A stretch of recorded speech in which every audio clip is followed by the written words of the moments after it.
Okay, so tape is rolling, and I did have some notes, but I figure we could just wing it. Yeah, we could just talk. Okay. Because I know you've been sitting here at this desk for how long? 35 years. We're speaking with Fred Hurley, Director of Public Works here in the town of Newtown, and in over 3 decades, I assume that the scope of what you do has changed a little bit, and I'm hoping you can talk to us a little bit about how different things must be now.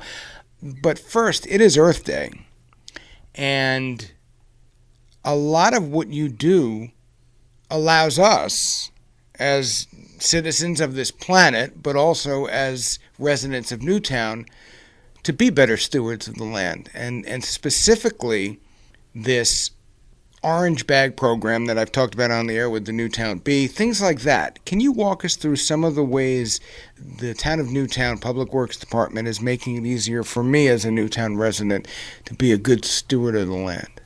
Well, John, what you said is quite correct. That things have changed over time. That 35 years ago when I started, they still had a landfill that all of our waste was going into. But now you have waste energy plants, you have anaerobic digesters, you have technology coming in and helping to process the waste that we generate. An average house generates somewhere over 2 tons a year of waste. You start adding that up, and there's a lot of tonnage involved. The landfills that we knew from the 50s and 60s and 70s into the 80s, for the most part, they've all been closed, and the only ones that are left open now are ones like out in Pennsylvania and Ohio that are still taking our debris from Connecticut that doesn't go to a waste energy plant. So there's clearly crisis ahead, and if we don't start making changes in how we handle our daily use of food and paper and glass and all the other things that make up our life, that we're going to create a much larger problem for our own children and grandchildren and so on. So without exaggerating, we are starting to hit critical mass in terms of the need to change how we handle ourselves in society with regard to solid waste. That's just a fact, not just a casual observation.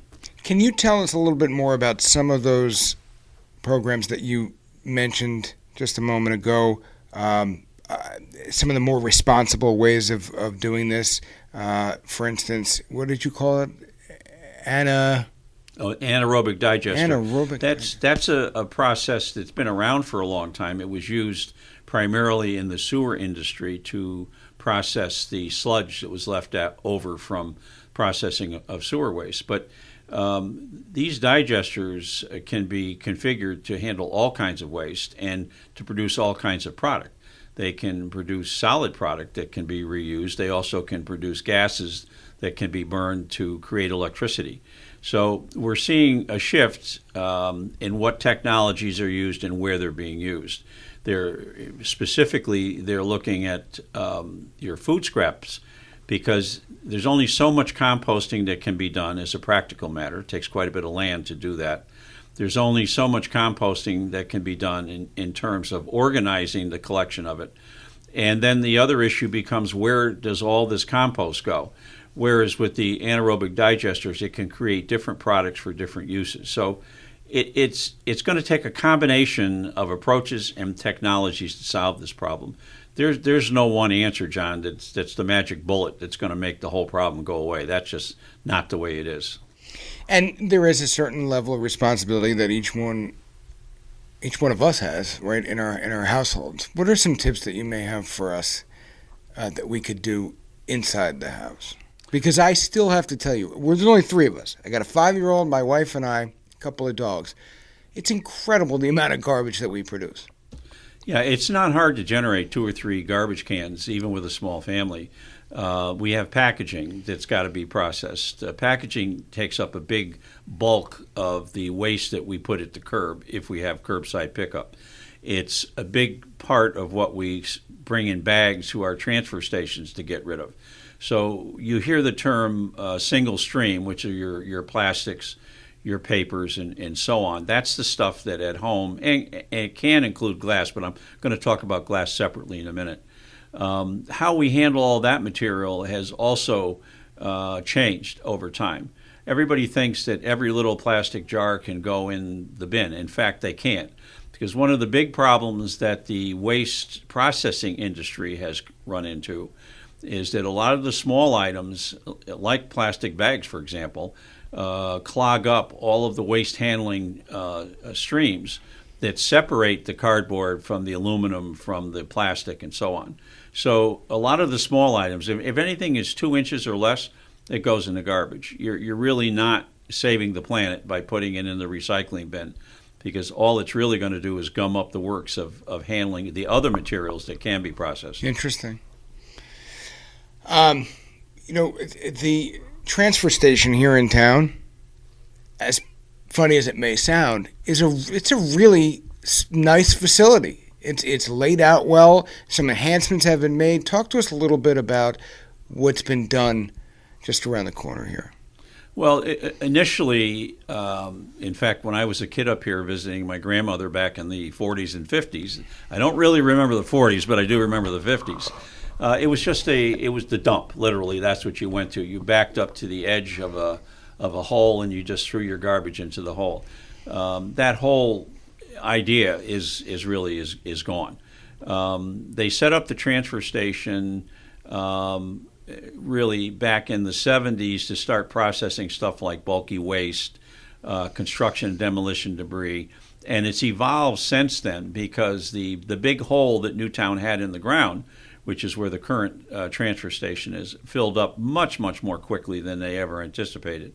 So what we've tried to do is set up an experience where it's very well organized in terms of separation. We're trying to separate as many different items as possible that can either be remarketed or disposed of in a much more environmentally friendly way. And I said I wanted to talk about glass for a second. Glass makes up about 20% by weight of the garbage that we process.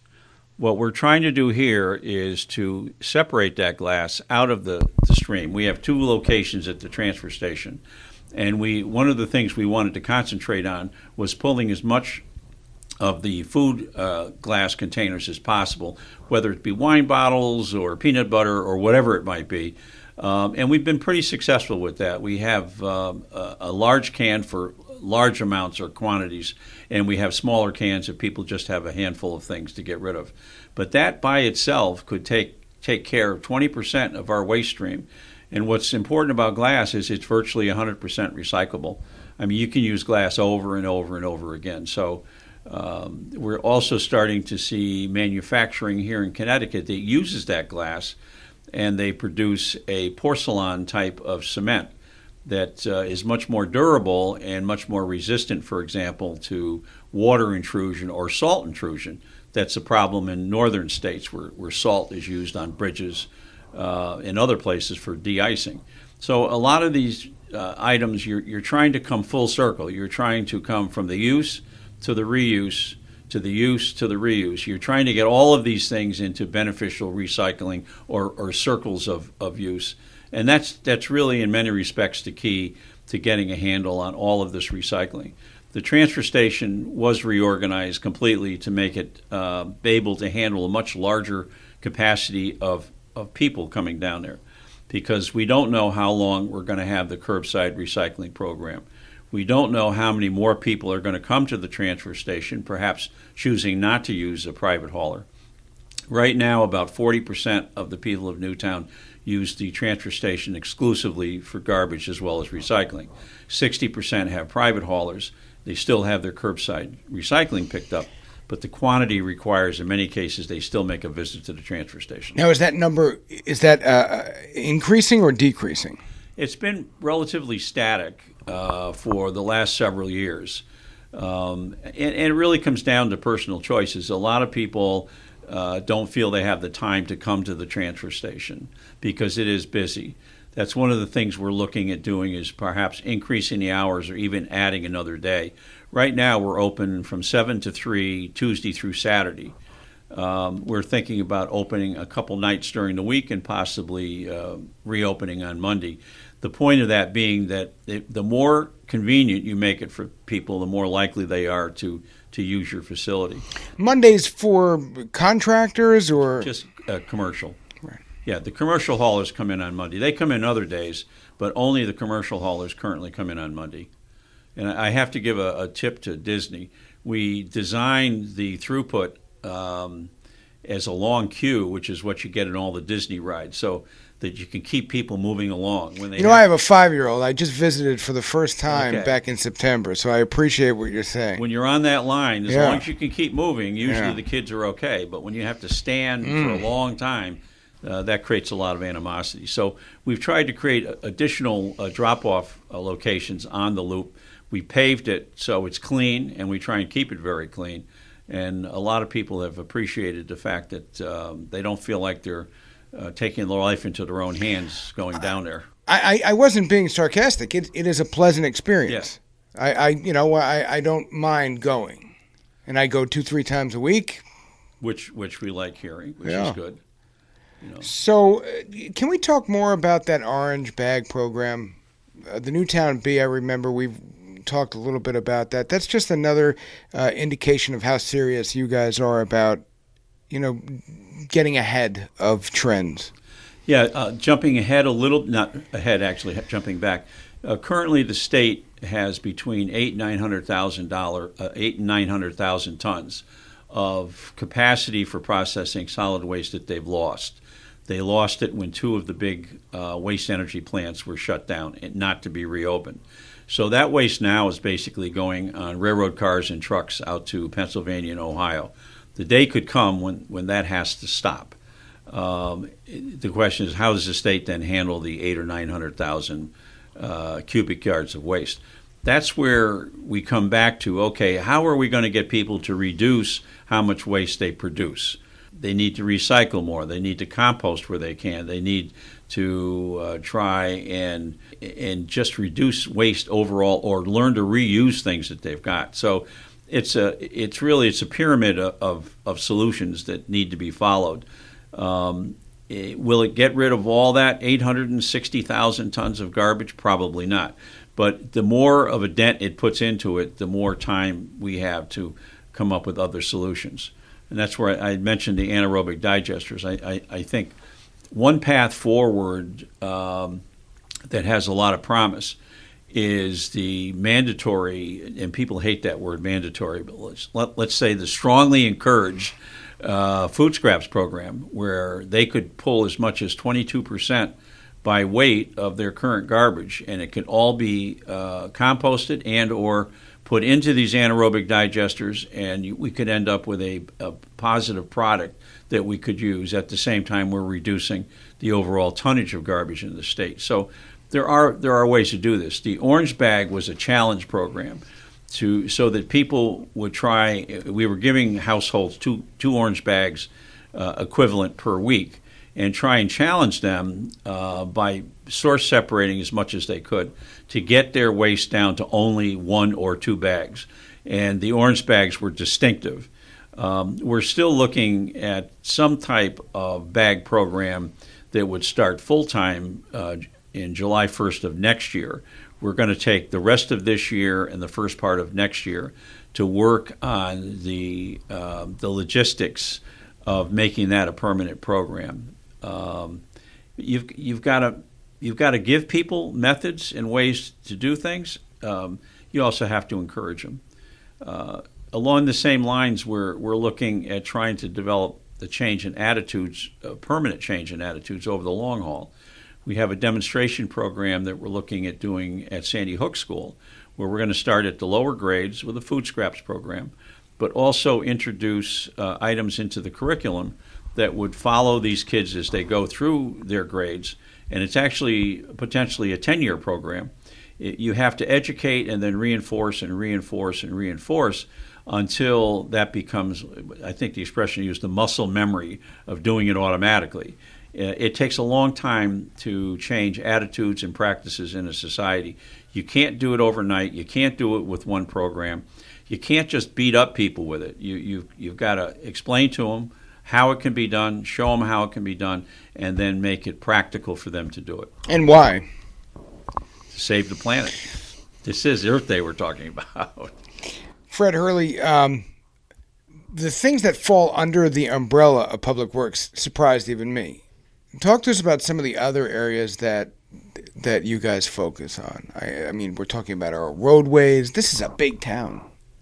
Yeah, Newtown is over 60 square miles, and we have over 280 miles of roadway that we're responsible for. We also handle the energy procurement here, and we have run the alternative energy program here, which we're quite proud of, because using a number of different methods, the town is approaching the 100% mark of all the publicly used electricity is generated in some way, shape, or form by renewable energy. There's various programs that we tie together to make that happen, but I think we're on the verge of being the first town in the state that can actually make that statement. So that's also an area that we're interested in.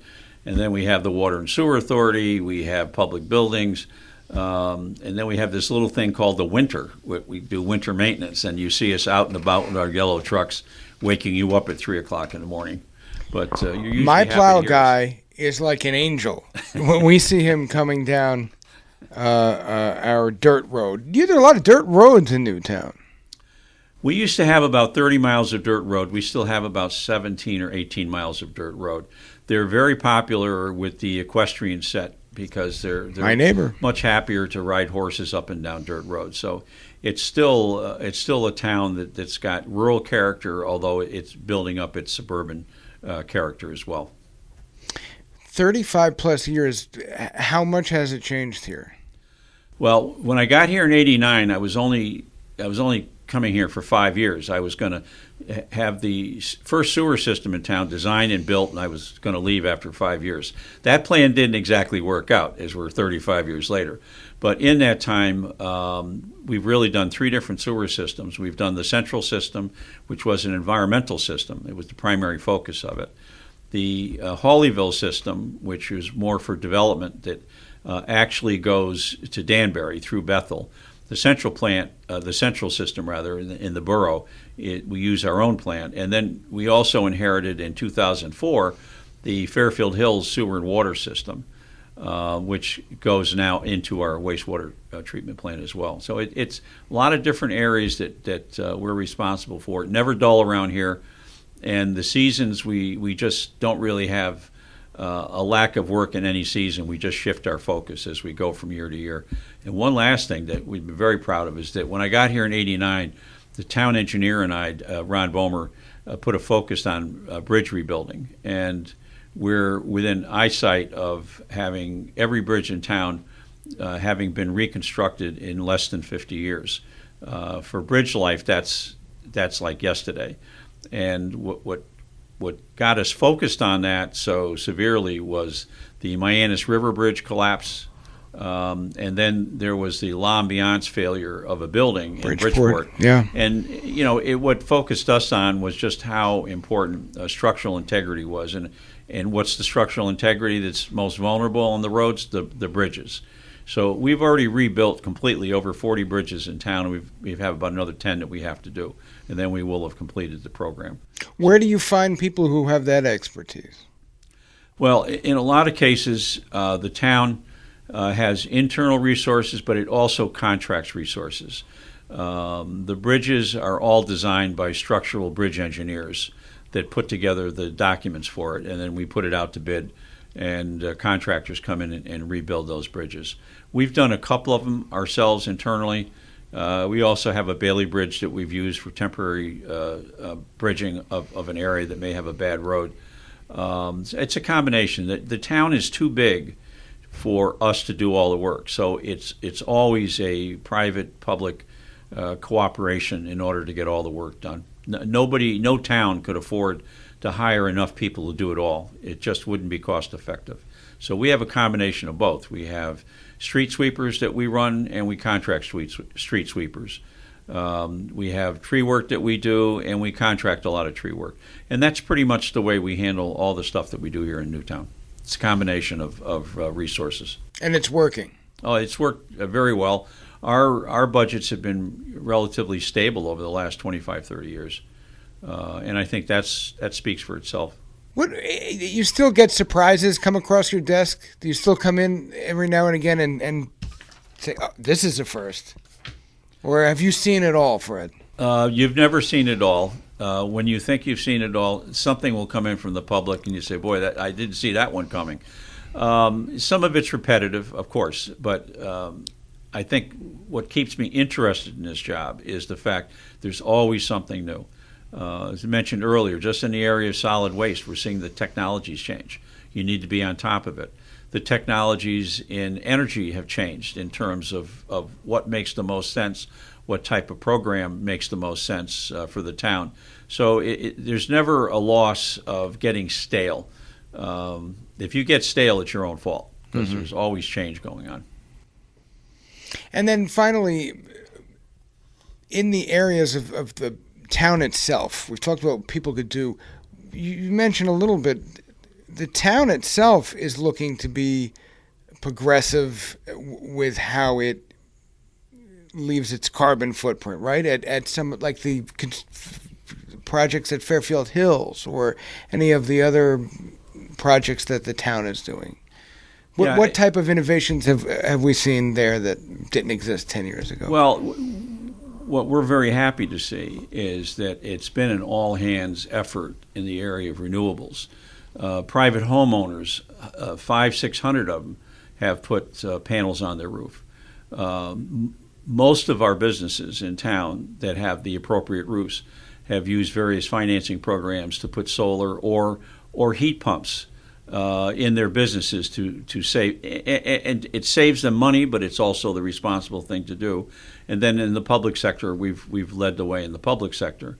The goal short term is to try and hit at least the 20% mark for the whole town, for all the different sectors.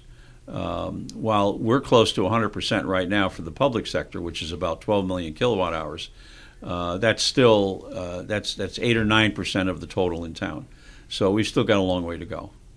Before I let you go, some of the other little things that you guys do that are very important, but people might not think of DPW for.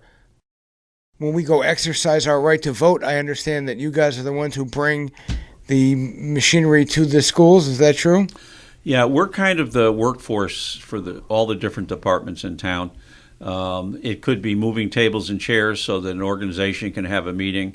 It could be moving voting machines so that you can vote. It could be hauling dirt for Park and Rec so they can resurface a ball field. We're pretty much the workforce for the town. On call. On call, 24/7. And there's a lot of truth to that. I think when people see us the most is when the times are worst. When we have really severe weather, they'll see us out and about all over town. And we generally manage pretty well. The town at one point, unfortunately, had the distinction years ago of, in 2010, 2011, 2012, of being the only town in the state that lost 100% of power in every one of those storms through a really consistent and long-term trimming program along the wires, both by Eversource and by us. We don't trim the wires, but we do the cleanup and we do the rest of the cutting. We've cut that number way back so that when wind events come in now, we don't have but a fraction of the outages that we used to have years ago. Everything is a work in progress, and that's certainly one that's been a long-term work in progress. Listen, on Earth Day, we love trees, but boy, when they come down, they create quite a cleanup. Well, and it's what happens in a lot of cases, John, is that the trees, like us, have a useful life. And what typically happens is they run their life cycle, and they're the ones that really cause us the most trouble. So we're, for the most part, taking down trees that have reached their useful end, and they're dying or have died, and they become dangerous to people driving roads. So we try to trim as opposed to cut down live trees that still have a lot of life left in them. But the dead trees, the ash tree, what's happened to that is really almost criminal with the ash borer. We've had to take down thousands of those along the roadways all over Newtown because they're dead as a doornail, and boy, they're just waiting to come down in a snowstorm, exactly, or a hurricane. Well, we've been talking for almost a half an hour, so I wonder, and I will say this, when I call, I get you on the phone, which I appreciate, but if people want to email you, it's fred.hurley, Hurley, at newtown-ct.gov. Yep. Or just call. One of the things that it's been my rule for 35 years that if that phone rings 2, 3, 4 times, I want somebody to answer it. And people sometimes are shocked when they say, oh, is this really the town engineer? Is this really the public works director? Is this really the road supervisor? We all answer the phone down here because I can't stand voicemail. I call other towns, and it takes me forever to get through. Yeah. So I know how annoying that is for people. We try and at least take that one little annoyance in life. We try and remove that from their lives. Yeah.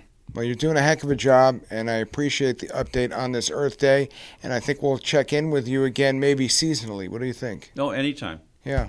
There's always stuff to talk about.